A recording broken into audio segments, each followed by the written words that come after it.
ഇങ്ങനെ ഇരിക്കാൻ ഭയങ്കര രസമാണ്. ഇത്രയും പീസായിട്ടിരിക്കുമ്പോൾ നിങ്ങൾക്ക് എന്തെങ്കിലും ഒരു സ്വന്തം കഥ അല്ലെങ്കിൽ ജീവിതം ആരോടെങ്കിലും പറയാൻ തോന്നുന്നുണ്ടോ?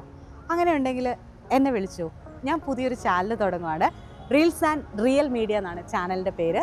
ഞങ്ങളുടെ ചാനലിൽ നിങ്ങളെ കേൾക്കാൻ ഞങ്ങൾ ഓടിയെത്തും എവിടെയാണെങ്കിലും. അത് നിങ്ങളുടെ പ്രയാസങ്ങളാവട്ടെ, സങ്കടങ്ങളാവട്ടെ, സന്തോഷങ്ങളാവട്ടെ, നിങ്ങളുടെ അച്ചീവ്മെൻറ്റ്സ് ആവട്ടെ, എന്താണെങ്കിലും ഇപ്പുറത്തിരുന്ന് കേൾക്കാൻ ഞാൻ റെഡിയാണ്. എനിക്ക് അത്രയും ഇഷ്ടമാണ് ആളുകളെ കേൾക്കുന്നത്, നിങ്ങളോടൊക്കെ സംസാരിക്കുന്നത്. അങ്ങനെ ഞാൻ കേൾക്കുകയാണെങ്കിൽ ഞാൻ മാത്രമല്ല അത് കേൾക്കുന്നത്, എന്നിലൂടെ, എൻ്റെ ചാനലിലൂടെ നിങ്ങളെ കേൾക്കുന്നത് ആയിരങ്ങളോ പതിനായിരങ്ങളോ ആണ്. നിങ്ങൾക്ക് ഒറ്റപ്പെടൽ തോന്നുമ്പോൾ അല്ല, ഇത്രയും പേര് എൻ്റെ കൂടെ ഉണ്ടെന്ന് ഞാനും എൻ്റെ ചാനലും നിങ്ങൾക്ക് ഉറപ്പ് നൽകുന്നുണ്ട്. എന്നാണെങ്കിലും നിങ്ങൾക്ക് വിളിക്കാനുള്ളൊരു നമ്പർ ഞാൻ ഇതിൻ്റെ കൂടെ ആഡ് ചെയ്യുന്നുണ്ട്. നിങ്ങൾക്ക് താല്പര്യമുണ്ടെങ്കിൽ ഉറപ്പായിട്ടും വിളിക്കണം. നിങ്ങളുടെ ജീവിതം കേൾക്കാൻ എവിടാണെങ്കിലും ഞാനും എൻ്റെ ക്രൂവും ഓടിയെത്തുന്നതായിരിക്കും.